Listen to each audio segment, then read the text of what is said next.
Have you ever noticed how some people seem to succeed easily, while others find it hard to move forward? Or wondered why some of us reach success, but others feel stuck no matter how hard they try? In this audiobook summary of What to Say When You Talk to Yourself by Shad Helmstetter, you'll learn about the power of self-talk and how it can change your life. By the end, you'll get simple methods to reprogram your thoughts, unlock your potential, and finally achieve the success you've been wanting. Stay with me until the end, as this could change everything for you. In What to Say When You Talk to Yourself, Shad Helmstetter explains an important truth. Our success or failure is not controlled by luck or outside factors. It's determined by how we talk to ourselves every day. Many people believe they can't control what happens in their lives, but this book shows how changing our inner conversations can help us take control of our future. From the time we are children, our minds are shaped by the words we hear from parents, teachers, friends, and society. Some of these words are helpful, but many are negative, and they influence our thoughts, actions, and success. The good news is that we can change this. With self-talk, you can get rid of old beliefs that hold you back and replace them with positive ones. In this summary, you'll learn how self-talk works, the levels of self-talk, and simple ways to reprogram your mind for success. You'll also learn how to stop depending on outside motivation and become your own source of inspiration. Everyone wants to live their best life. We all wish for happiness in our personal lives and success in our work. But do we always get what we want? Some people seem lucky and have everything they desire, while others struggle to reach their goals. In this chapter, the author looks at what keeps us from being successful. The author believes that we can take control of our lives through self-management. When Shad Helmstetter was a child, he dreamed of reaching the stars. He would lie on the grass at night, staring at the stars and imagining what it would be like to touch them. He believed that anything was possible. But as he got older, life's realities made him think differently. He started to see that touching the stars was just a dream, and he was taught that dreams don't come true. His family had taught him that it was more important to accept life's realities than to follow impossible dreams. Shad decided to study law and focus on practical things. However, deep inside, he felt like something was missing. He often thought about what was lacking in his life, trying to figure out what he truly needed. One day he looked up at the stars again, and this changed his life. He started to ask himself why his childhood dreams had never come true, and what had stopped him from reaching for the stars. Shad realized there were answers to these questions, and he was determined to find them. That moment was the start of a new path for Shad. He began searching for answers to his important questions. First, he studied human behavior and then motivational marketing. But when subjects like math, religion, business, and psychology didn't give him the answers he needed, he decided to study the human brain to find the solutions. Shad found many of his answers in self-help books. But with so many self-help books and techniques out there, why do people still have a hard time reaching their goals? Does that mean these books don't work? Not at all. These books are helpful, and their ideas really work. The problem is that people don't fully understand how the brain works. The brain is like a powerful computer, and it works based on the instructions it's given. If you give your brain good instructions, it will work in the right way. But if you give it the wrong ones, it will go in the wrong direction. It all depends on how you manage this mental computer. Negative programming can hurt how your brain works. You can program your brain negatively by yourself, or the people around you can do it. As kids, we hear the word no a lot. People often say things like, "You can't do that," "You shouldn't go there," or "You aren't allowed to do this." In most homes, parents or elders often stop children from doing things. Even in the most supportive families, the word no is used a lot, probably about 148,000 times during your childhood. You are likely told many times, "You can't do this," "You won't succeed," or "This is beyond your ability." In simple terms, we hear the word no much more often than yes in life. This is what's called negative programming. Whether we notice it or not, we get this negative programming from the people around us, our parents, siblings, teachers, and neighbors. It influences about 77% of how our brain is programmed, causing us to think negatively. Over time, this negative thinking works against us and leads our brain in the wrong way. When you keep hearing the same thing over and over, you start to believe it's true. Eventually, this negative thinking becomes part of your life. Now that we know how bad negative programming is for the brain, we can look at how to change it. Like we talked about, we can replace negative programming with positive programming. By doing this, we can be more productive, and even things that seemed impossible will start to feel within reach. The author shares 2 stories in this chapter to show how negative and positive programming work.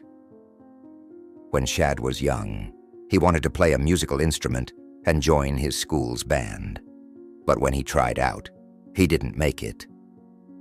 The band leader told him he had no musical talent, and others agreed. Hearing these negative words over and over, Shad began to believe that he wasn't talented at music. The negative programming worked, but years later, Shad learned to play an instrument on his own, proving the band leader wrong. Now, let's consider the second story. When Michael was 6 years old, he used to visit an old man who lived in his neighborhood. One night, just before Michael went to bed, the man came to his house and told Michael's mother, "Your son is very creative, and he's going to do great things when he grows up." Michael overheard these words, and they stayed with him. From that moment, he believed he was creative, and those words came true. Today, Mike Vance is the dean of Walt Disney University. The man's words created positive programming in Michael's brain, and he believed them. The takeaway from these stories is that we can change negative programming by replacing it with positive programming. This way, we can reach the goals we set for ourselves. Whether we know it or not, we are always talking to ourselves. Our brain never stops thinking. This inner conversation is called self-talk, and it can show up as thoughts, feelings, or even how we physically react. We don't always notice it because it often happens without us realizing it. Everything we experience, feel, or react to is stored in our subconscious mind. The brain connects old ideas with new thoughts. If you have negative ideas in your mind, more negative thoughts will come. The subconscious mind doesn't know the difference between good and bad. It takes in everything like a computer. Shad once visited a coffee shop in Las Vegas with a friend who was a motivational speaker. They were talking about how negative programming affects people and how negative self-talk can create problems in life. While they waited for their food, a waitress came to their table but accidentally dropped the plates. As she cleaned up, she said to herself, "I'm so clumsy." This was a perfect example of negative self-talk right in front of them. The waitress probably had a habit of dropping things, and over time, she started to believe she really was clumsy, creating a negative self-image. Here's another example. Imagine you've always believed that you can't remember people's names. One day, you go to a party and meet many new people. You really want to remember their names, and you even say to yourself, "This time, I'll remember their names." But even after trying, you still forget their names. Why did this happen? It's because you've convinced yourself that you're bad at remembering names. By telling yourself this over and over, it became true for you. You've programmed your brain to forget names. If negative self-talk can push your brain in the wrong direction, positive self-talk can do the opposite and guide it in the right way. The self-management sequence. Success or failure isn't about luck, even though people often say they were lucky to succeed. That's not the case. Success or failure isn't about luck. It's about you. If you know how to achieve success, you can reach it. If not, success will always seem out of reach. The author explains 5 steps that determine whether you succeed or fail. The first step is behavior, which means the actions you take. Doing the right things in the right order is key to success. The second step is feeling. Our feelings shape our actions, which affect our chances of success. If you feel good about something, you'll be more likely to succeed. The third step is attitude. Your attitude shapes how you feel. A positive attitude helps you see hope, even in tough times. The fourth step is belief. Your attitude comes from your beliefs, and beliefs are powerful.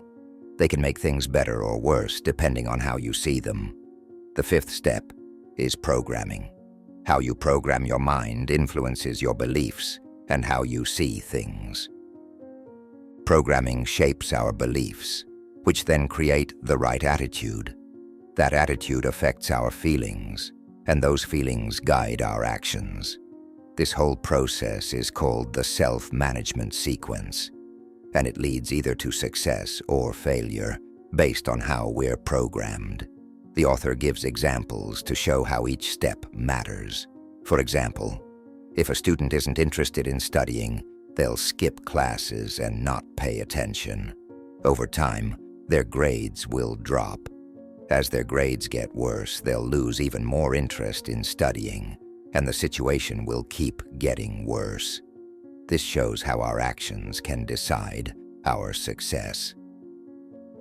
Another example shows how feelings affect success. Jane is afraid of flying. Even though she's a balanced person, just thinking about airplanes makes her anxious. When she needs to visit her family, she drives instead of flying, even though the drive takes 2 or 3 days. As soon as she gets on a plane, she feels very nervous and even gets sick, so she avoids flying whenever possible. Now, let's look at how beliefs affect success. Imagine you believe that you can't make friends, or that people don't like you. If you keep believing this, you'll stay isolated because this belief will stop you from trying to connect with others. You'll feel uncomfortable around people. As a result, even if you have a great idea, you'll be too afraid to share it at school or work. Until you speak up, no one will know about your talent. Meanwhile, someone else with an average idea might get recognition while your brilliant idea stays in your head. Self-talk helps us remove old negative programming and replace it with new positive programming. We use self-talk all the time, but it takes different forms. The author explains 5 levels of self-talk. Some of these levels might be helpful for you, while others may not. It's up to you to choose which ones work best.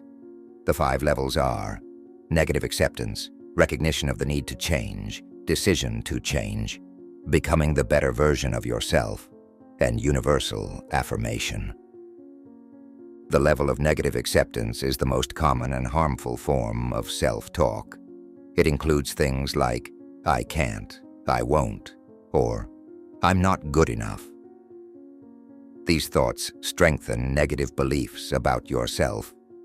The level of recognition and need to change might seem positive, but it can sometimes hold you back.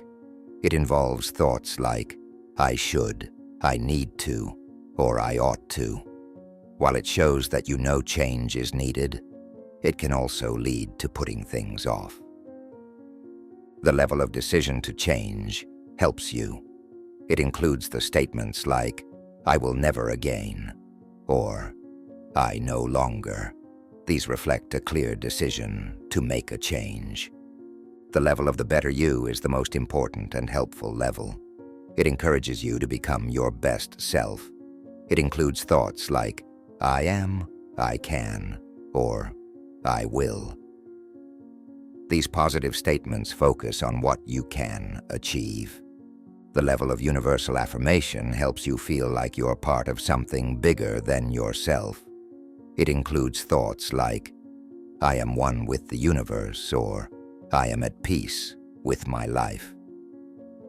These statements create a sense of connection with the world and a feeling of harmony. The author uses the example of a smoker to show how self-talk works. Imagine you smoke but want to quit.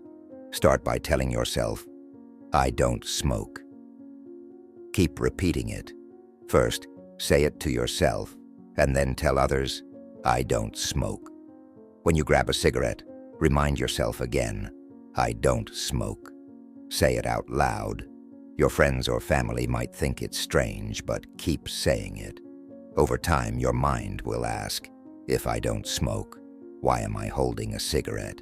Keep reminding yourself, and eventually, your brain will change. One day, you'll stop smoking for good. Some forms of motivation work, but around 95% of them don't last. The issue with most motivational talks is that the feeling of inspiration fades quickly. You might leave a session feeling excited and ready to make changes, but soon your old habits take over again because your internal programming is stronger than the temporary motivation. External motivation, or motivation that comes from other people, doesn't stay with you for long. That's why you need to create motivation that lasts, and that comes from within. You need to motivate yourself. Let's say you play softball for a local team, and a tournament is coming up. Your coach is always motivating you and encouraging you when you're feeling down or tired. They tell you that even when you lose, you can turn the loss into a lesson that helps you win next time. This coach is a great motivator and supporter, and their encouragement helps you win the tournament. But what happens when the season ends and the coach leaves? The motivation they gave you goes away too. They were your source of external motivation, and now they're not there anymore. What do you do then? You might wish you had a coach with you all the time to motivate you whenever you needed it. Imagine how great it would be if you could always feel motivated without relying on someone else. What if you became your own motivator? You wouldn't need anyone else to push you forward. You would always have the motivation within yourself to keep going.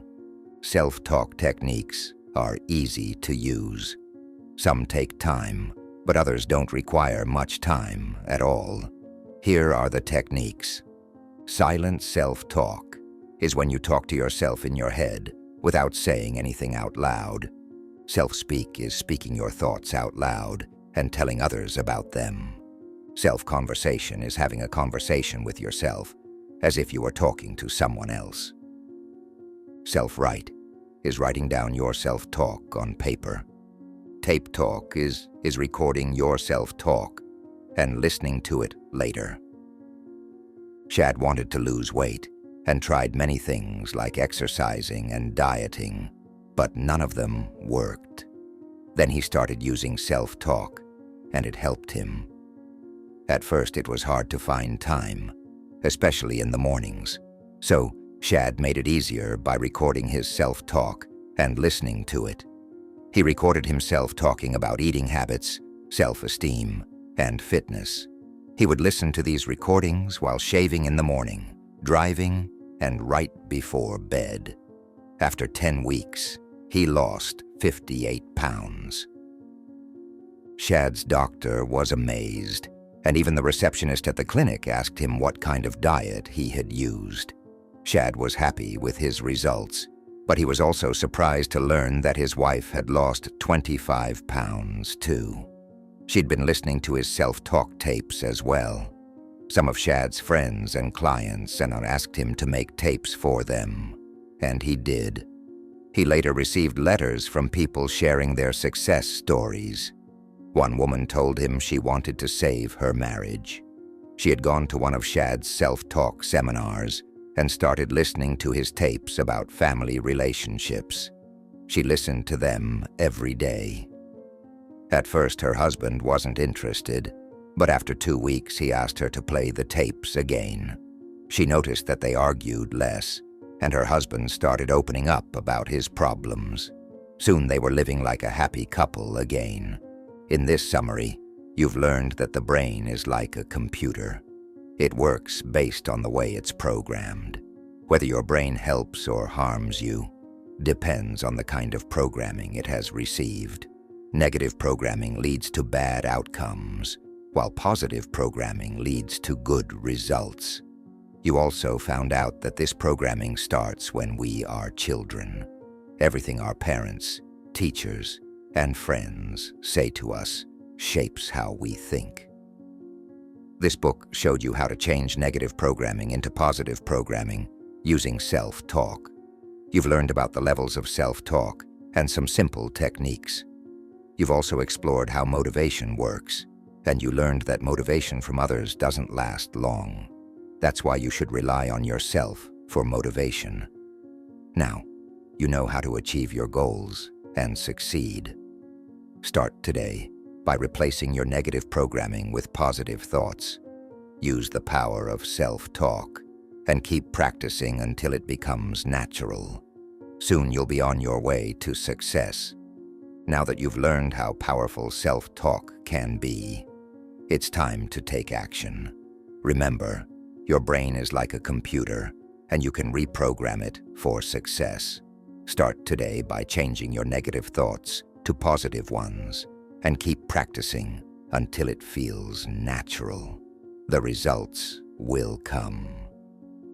If you found this summary helpful, make sure to like, share it with others, and subscribe for more summaries that can change your life. I post new content regularly, so stay tuned for more ideas that can make a difference. Until then, keep filling your mind with positive thoughts, and always remember your thoughts create your reality. Make them work in your favor.